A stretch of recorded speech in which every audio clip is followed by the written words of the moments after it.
My coworker who stole my promotion is begging me to mentor her daughter. Turns out, she's my childhood best friend's kid who I thought I had lost forever.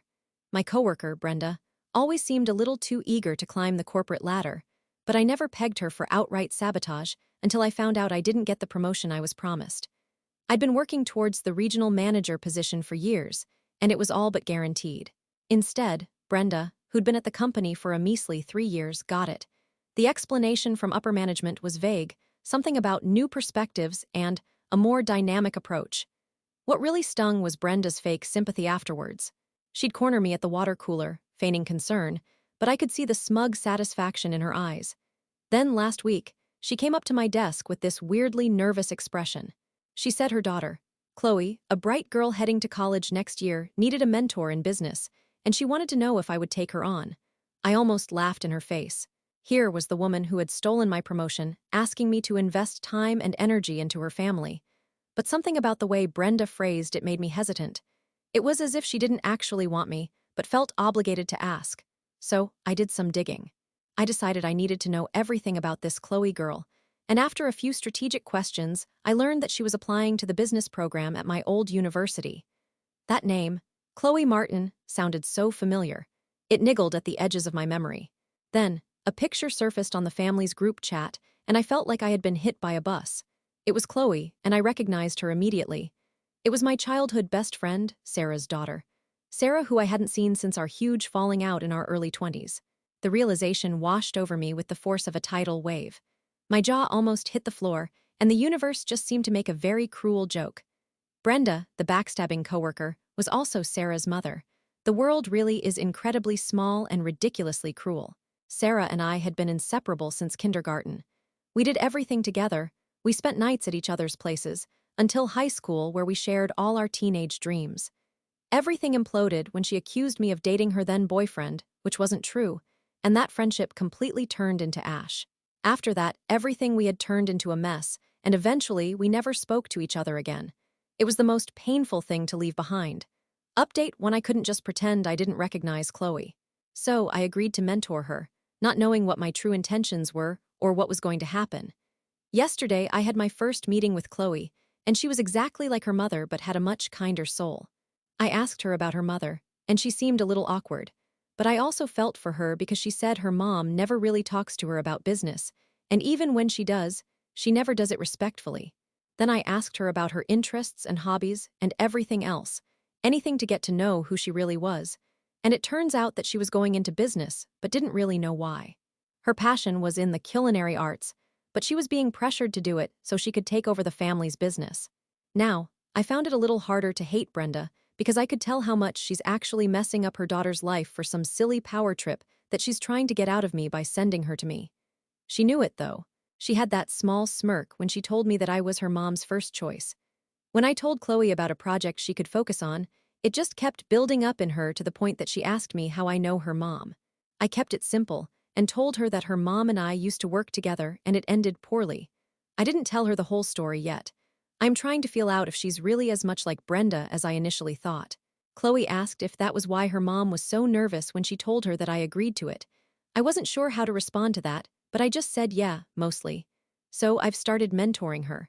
So far, she's surprisingly a great student, and it's interesting to see how our personalities contrast in a professional setting. She is more reserved but very strategic, and her mind works in ways I never expected. Today, I got a text message from Brenda. She wanted to know if I was enjoying mentoring Chloe. I think she was trying to rile me up, and for some reason, I played into it and asked her how she knew I agreed to it. She said, "Oh, the grapevine, hun," but I could hear her smirking over the text message. This was another sign that Brenda was still trying to mess with me. However, I know what my next move should be. Since she wants to use her daughter as a chess piece, then I'll play the chess game. Update 2: the past few weeks have been a roller coaster. I've been mentoring Chloe, and it's been incredibly surreal. She's smart, ambitious, and has this genuine spark that makes it hard not to like her. Every time we meet, though, I can't shake the feeling of being in this weird, twisted parallel universe. Seeing how much Chloe hates business and wants to explore culinary arts only solidified the idea that this whole situation is being forced on her. Meanwhile, Brenda has been trying to act like nothing happened between us and her constantly reaching out about Chloe with some kind of backhanded insult attached to it. Yesterday, during lunch, Brenda came to my desk asking if I could check on her application to college, as Chloe has been telling her how much I've helped her out. She says it's too good to be true and wants me to ruin it for her because she wants to use it as a last bit of control on her daughter's life. As much as I wanted to turn on a dime, I didn't. I instead decided to take that opportunity to tell her everything I felt. I let her know how much I respected her as a leader, but was disgusted at the things she did to me. From stealing my promotion to using her daughter as a way to get to me. Then I flat out told her I know she is Sarah's mother and that her daughter is not like her. And she deserves so much more than to be used as a prop in some weird game of personal vendetta and ego. I walked away, and I have no idea what happened afterward. This morning I got a call from Chloe. I think something bad happened last night because her voice was so soft and meek, which is something I haven't heard from her. She sounded distraught. She basically said thank you for everything, especially all of the helpful advice that would get her out of her current situation, and how much her life changed since she knew me, and then immediately hung up. I called my ex-friend Paul, and he told me to check social media. It turns out Brenda made a post saying how I made a big deal out of nothing, and that she wanted to hurt me by asking to mentor her daughter. She basically called me an attention seeker and accused me of trying to steal her husband after she had stolen the promotion. I was about to call her when I got another phone call from Chloe asking me to meet with her, so this will be interesting. I have a lot of decisions to make, I can feel them coming on. I guess I'll do another update in a few days or something. I'm going to meet Chloe and listen and then go from there. I'll keep you all updated. I caught my grandmother sneaking out of her nursing home at night, and it turns out that she is secretly running self-defense classes at a women's shelter nearby. What an absolute legend. My grandmother, Agnes, had always been a force of nature, a whirlwind of opinions and stubbornness wrapped in a tiny 5-foot frame. So when she moved into the Willow Creek nursing home after a bad fall, I figured it was just a matter of time before she started causing trouble. What I didn't expect was for that trouble to involve late-night excursions and a clandestine life as a self-defense guru. It started subtly. I'd visit, and she'd be unusually chipper, maybe a little too energetic for someone in her late 80s. Then, one Monday morning, I got a call from the nursing home, a confused nurse on the other end, saying they found Agnes's bed empty at 4 a.m., and she showed up a few hours later, claiming she had gone for a walk. A walk, at that hour. I tried not to raise suspicion, but it felt strange, so when I went to see her the next day, I asked if she was okay. She said, of course, with a wink. It was a few days later when the truth came out, after a concerned staff member reached out to me with images from their security cameras.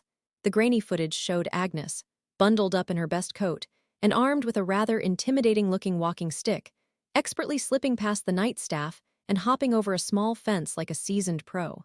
She looked straight up like she was James Bond or something. It was almost comical and completely unreal. So I had her confronted her about it, and that is when it all came out. My grandmother confessed her nightly excursions with a mischievous grin. She wasn't just going for a stroll. She had somehow found a group of women at the local women's shelter who needed help and wanted to learn how to defend themselves. So Agnes, being the wonderful and crazy person she was, had decided to start teaching them self-defense classes. I had so many questions about everything, but mostly the fact that it was insane. I didn't understand how someone who has to be helped to the restroom would be able to teach a self-defense class, but that is beside the point now. When I expressed my doubts, she proudly said that all her life she worked as a butcher, and I should not think for a second that her strength is gone with her age. It was unbelievable. Update 1. After my initial shock, I tried to talk her out of it, explaining the risks to her own safety. She brushed aside my concerns, saying she was doing important work. I was worried about her being outside at night by herself, so I started taking her to the shelters myself. I figured I might as well support her in her crazy new hobby.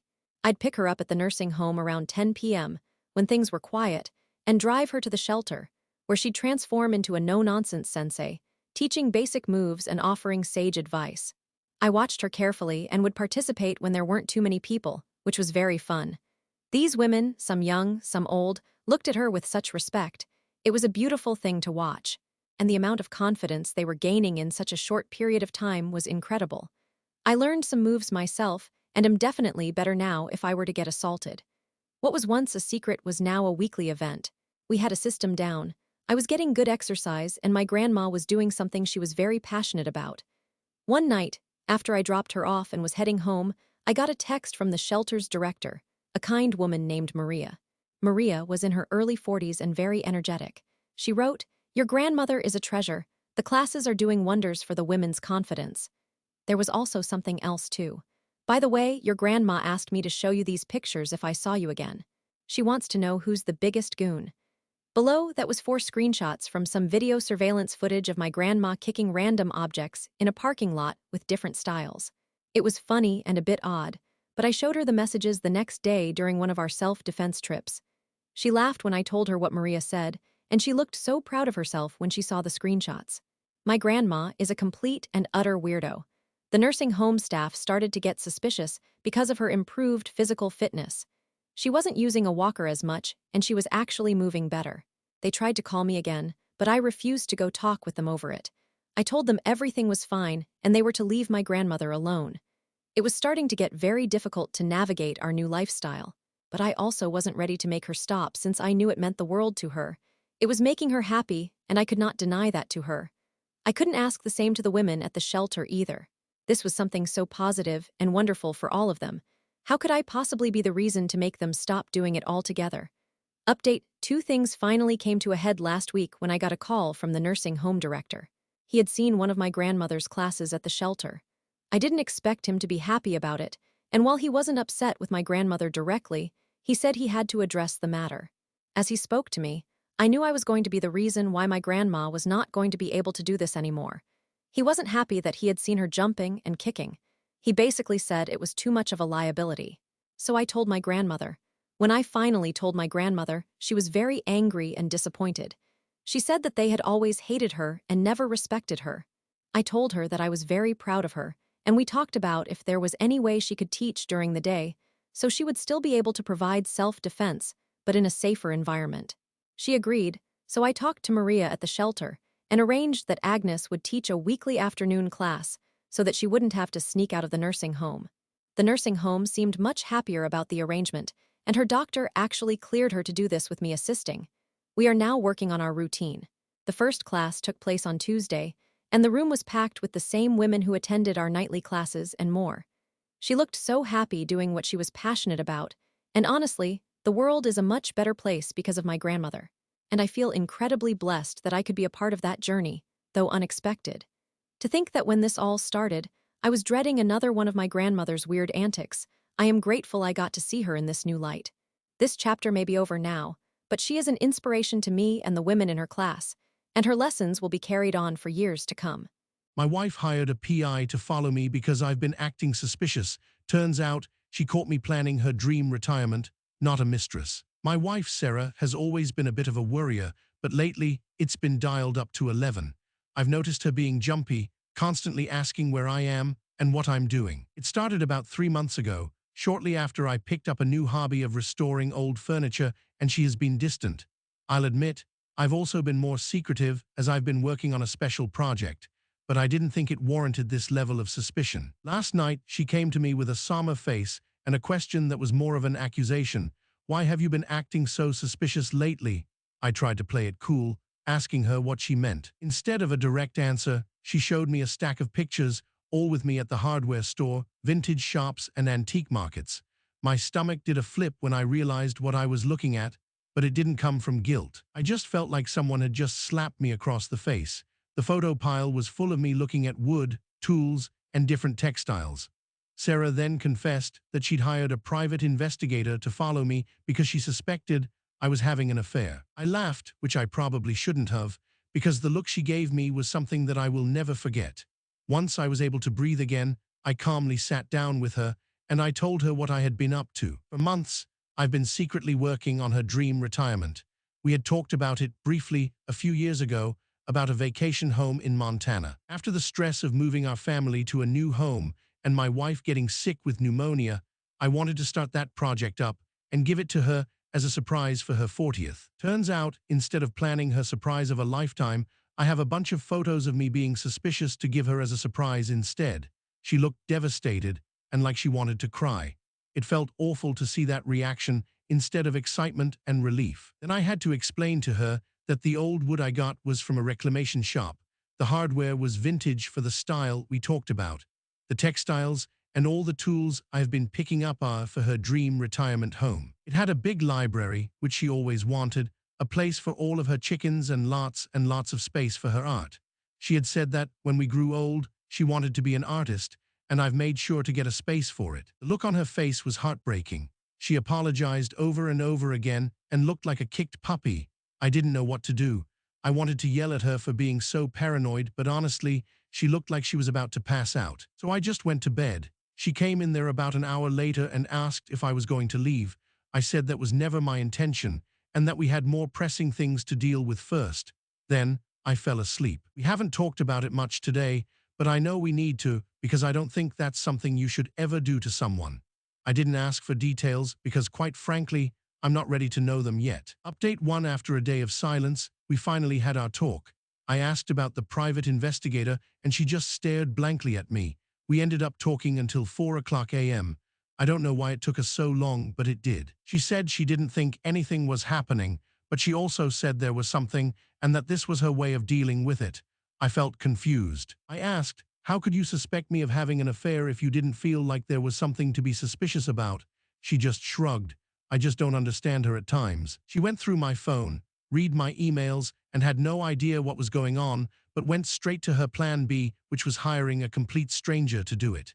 There was nothing that pointed to an affair. I just bought tools and things, so I don't really understand what she thought was going to happen when the PI reported back. I told her she violated my trust, and if we were going to continue with this relationship, she would have to go to therapy because we were both broken and needed help. She agreed, but had conditions of her own. First, she wanted to know all the details of the surprise, so I just decided to give it all to her now instead of later when the place was going to be 100% done. So I handed her my phone and let her look through all my folders. I showed her the floor plans, some of the fabric swatches, some of the furniture pieces I managed to salvage, and she completely broke down crying. The more she scrolled through, the harder she cried. She finally hugged me tight and was completely silent for a while. Then she said that she had been a really horrible wife these past few months, and that she was incredibly sorry for all her actions. She's been so worried that the other shoe was going to drop after everything in the last couple of months that she tried to grab as much control of the situation that she could. This included the PI and invading my privacy by going through all my belongings. She mentioned that she felt like she was losing her power and was trying to grab whatever she could. I asked how I could have helped, and she said, honesty, as simple as that. I should have told her I was planning a surprise, or at the very least let her know I was building something special. Then she asked if we could continue the project together. I nodded, and she was happy for the first time in weeks. I don't know what the future is going to look like, but at least we know that we both need to be honest and transparent with each other and work together and not against each other to get through tough situations. Update 2. Our therapist was a no-nonsense woman who asked us really direct questions. She had us both explain the events from our own perspectives, including how we felt. She helped us both realize we weren't communicating with each other. Sarah told her that I was constantly trying to be a step ahead of her instead of letting her take a breather when life was stressful. She would ask me to slow down, but would only ask indirectly. I've realized that when she mentioned she wanted a trip in the summer, what she meant was she was feeling burned out and wanted time away from everything. I just thought she was talking about the time of year. I've also realized that because I was working on something special for her, I became a bit neglectful of everything else in her life. Instead of being upfront about this, she went straight to paranoia. I also learned a lot about trust issues that I didn't know existed. Both our parents had terrible marriages, which led us to develop very strange coping mechanisms. Like my mom would throw things at my father when he wasn't looking. And Sarah's parents didn't sleep in the same bed for 5 years after a really bad fight. They stayed married even though they hated each other. We had a few sessions, and she recommended having dates, small talk, and checking in on one another. This might seem weird for some people, but this is all very new to me. I haven't really gone on dates with Sarah since, well, ever really. I'm not great at talking, so I often just do things instead, which clearly doesn't help when Sarah needs to talk. The other day, Sarah had a bad day at work, and it showed immediately when she got home. She looked like she was about to break, and I asked what was wrong. She started talking, and I noticed that I was just doing things and not listening to her, so I asked her to stop, and started listening. I asked a couple of follow-up questions, repeated the words she was using so she knew I was listening, then asked what can I do to help. After our long talk, she said she felt so much better that I was doing her a solid. I laughed because what I was doing was actually following the recommendations from our therapist, but she loved it. As for the beach house, things are coming along. We made another trip together to the local vintage textile shop. We both picked out a few pieces, and I am starting to think that instead of having her help at the end when everything was fully built, that she should have been involved in the design from the beginning. As for our future, who knows? All I can say is that we are working on it. Our progress is slow, but we're moving in the right direction. It's going to take a while to repair the trust she broke with hiring the PI, but at least we can communicate about it now. I gave my ungrateful stepsister a job in my company, and she accidentally helped me uncover an extensive corporate espionage operation that she had been running for years. My stepsister, Violet, never seemed to appreciate anything. My dad married her mother when I was already in college, and she always treated me with this thinly veiled disdain. When my dad asked if I could give Violet a job at my company, a mid-sized tech firm I co-founded, I hesitated. She had a history of job hopping, mostly entry-level, and never seemed to stick around for long. But she needed the money and Dad guilted me, so I hired her in an administrative role. I even got her a desk in a low-traffic area because I just wanted things to be peaceful. I regret it every day.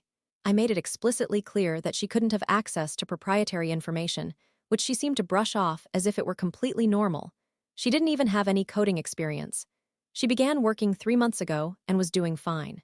However, she never seemed happy working for me and always acted like she was too good for the job.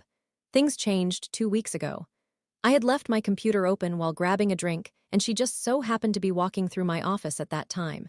I returned to my desk, only to find she was examining my screen, which was displaying a confidential project document that I thought she didn't know about. It was a new platform we'd been working on and slated for beta launch, so it was highly confidential. She snapped to attention, practically jumped when she saw me standing in my door, then said she just wanted to know where the break room was. The document was in a random folder on my screen, so I know she was actively searching it out. I could tell she was lying. I was starting to suspect something at this moment. She suddenly began working overtime without being asked and getting in super early, a few hours before I did. It also seemed like she was constantly in meeting rooms that didn't involve her at all. I made sure to tell our IT manager that my computer would be logged in and out during irregular hours, and he agreed to keep an eye out. I set a keylogger on my computer in case something else were to happen. This time, I started investigating and looking for patterns. Then I came in early on Thursday, and what I found was the most insane. Apparently, while logging in, her finger slipped on the keyboard, and I was met with a full-on login attempt to my private data logs. It turns out that my stepsister had memorized my password. Through this, I came across records of her downloading confidential client information, our marketing strategies, and even product prototypes that were still being built. I reviewed her browsing history on my computer. It was mostly job sites, but she also visited the website of a major competitor. That night after everyone left, I had a talk with our IT manager, and we discovered that she was using a thumb drive to download files. And that was just on the IT side. I also found her old resume with all the companies she had worked for. They were all directly connected with our competitors. She has been working for all of us. She had been a double agent for several companies in our industry. I confronted her the next morning about it, and she feigned ignorance, until I told her how I set a key logger and the files on her thumb drive. Then she cried. She is fired as of yesterday, and I contacted the appropriate authorities to launch a full-blown investigation. I found out that my dad didn't know any of this, and now, I'm thinking that I need to start distancing myself from that side of the family altogether. I also need to start a long overdue conversation with my dad. My stepsister used my trust and my company against me, and it's time for me to change up my entire life. My brother hired me at his company, but everyone thought I was the janitor. Turns out he's testing all new employees this way, and now I manage all their projects. My brother, Liam, always had this weird way of doing things. When he started his own tech company, he didn't hire a bunch of fancy executives right away. Instead, he filled his team with people he knew were hard workers, even if they didn't have the most impressive resumes on paper. I thought it was kind of cool, and I was super happy when he offered me a job. He wouldn't tell me what I'd be doing exactly, but I figured I'd be doing something admin since that's what I was doing at my last job. I needed the job bad, as I had been laid off for almost 3 months. So even though the work seemed a little vague when I asked what I'd be doing, I just accepted it because my savings were running out. I remember my first day. I was in the lobby and no one came to help me. There was an older gentleman who looked like a janitor cleaning, and I went up to him, and he asked if I was here for the cleaning position. He said they were testing out a new hire, but he wasn't sure they were the right choice because they kept asking all these questions. At first, I wasn't sure what he was talking about, but I brushed it off and started looking at the company directory on the wall. I remember thinking that it was weird my brother hadn't put me in the system yet. Then the janitor told me that they had to get back to work and went back to cleaning the lobby. A couple of hours went by, and I was growing more and more impatient. I ended up going to the break room, and one of the workers came in, and she offered me to stay there while she ate her lunch. She assumed I was part of the cleaning crew because that's what all the new hires did at first. She told me that Liam hired his last 2 hires as janitors first, and then he promoted them to other roles once they showed they were able to do the job. I was kind of shocked, but this didn't make me believe that I was one. I'm my brother's sister after all. Right? So I started to try to do some work while I was waiting, and this person started to give me pointers. I was completely out of my depths in this, so I couldn't make heads or tails of it. As soon as this person got done with her lunch, she left and I was on my own again. Another hour or so went by and I heard my brother call me. It turns out that the person from the break room was the CEO of the company, and Liam was watching me the entire time I thought no one was watching. He walked me around the building and introduced me to each of the people I met, and he had a chuckle every time someone apologized for assuming I was on the cleaning crew. It turns out Liam had decided that he would test out all the new employees in a low-stakes environment. Where I was, they all believed I was an out-of-work cleaning lady just trying to make ends meet. He said his method was to see how I was being treated and if I was being honest with my hard work. Update 1. So after that first day, I was completely mortified about what had happened. The people in the company felt super bad for mistreating me, but I told them it was okay and not to worry about it. That was what he was testing. I went to Liam and basically said, "You were right. I definitely passed the test. The only thing was that it was really unnecessary for me to endure the same things everyone else did. As his own sister, I should have gotten the VIP treatment." He laughed at that and agreed. He said I was one of the first to pass with flying colors.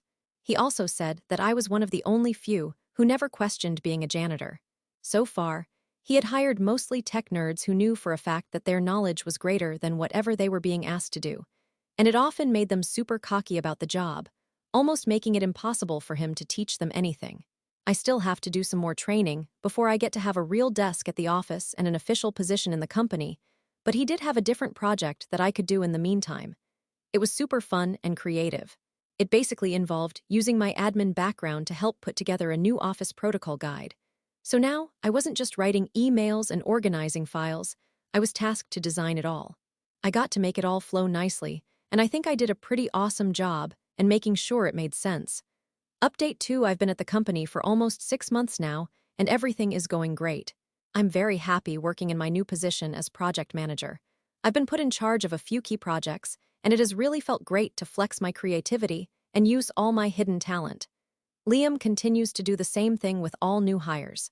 It's becoming a joke around here with the cleaning crew as we try to guess who is an actual cleaner or someone Liam hired, and what their role will be in the company. I have to say that after all these months, I understand why he does it. We have had the most talented workers show up. They never would have gotten a look because they didn't have the correct experience, but their brains are just so much more dynamic than anything else I've seen. Liam said he's tried everything from job applications to interviews, and this seems to be the best way for him to find good talent. It's nice to know I was one of the first that he really believed in this. Since then, we have been helping to create a better and more inclusive environment for everyone regardless of their position and background. I'm really lucky to work for such a great company and a brother who knows how to think outside the box. I also love how the CEO, who I thought was another hire, is now my workplace best friend, which is still a running joke in the company. I even had to hire someone else to our janitorial crew who also turned out to be amazing at the job. It seems the entire company can't stop talking about the test. Even if some of us had failed it, I really think we all understand why it's important, and I have no regrets for going through it, even if it took a bit of mortification to get there. All in all, I now have a career that I love, and I'm always excited to see who is next up for the cleaning test. I honestly can't wait to see where my new job takes me, maybe even as far as a new position in the company as well. I caught my teenage son sneaking out late at night.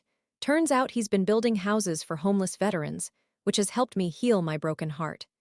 I caught my teenage son, Liam, 17, sneaking out late at night. It wasn't the first time, and honestly, I was more tired than angry. He's always been a good kid, gets good grades, and works part-time at the local hardware store, so I figured he was just hanging out with friends. We live in a relatively safe suburban area where teenagers often walk around at night. I was more concerned about the local wildlife. Anyway, I installed a camera by the back door, more for my peace of mind, I told myself, and waited. The footage from that night showed him leaving at 11:47 p.m. with a backpack. Instead of the typical teen hangout spot, he walked straight into a dark wooded area behind our house. Curiosity got the best of me, so I followed him. I'm usually in bed by 10, so I was seriously out of my element. I walked in complete darkness, just relying on the moonlight. As I got closer, I started to hear sounds of wood hammering. Thinking I was about to stop a drug deal or something equally illegal, I pulled out my phone and dialed 911. But before I could call, I saw him. He wasn't alone. In the clearing, under the dim glow of a work light, I saw Liam and three older men in work clothes, building what appeared to be a small cabin. They were talking and laughing, and my son looked absolutely content and happy. They were taking instruction from the other men. I was so confused. When I got back home, I looked up to see if any construction had been approved in the woods, but there was nothing. I decided to wait it out for the night, telling myself to sleep so I could call him out. When he came in, he was covered in dirt, and his cheeks were bright red with a huge smile on his face. When he got into his room, he immediately showered and went to sleep. I had no idea what to do.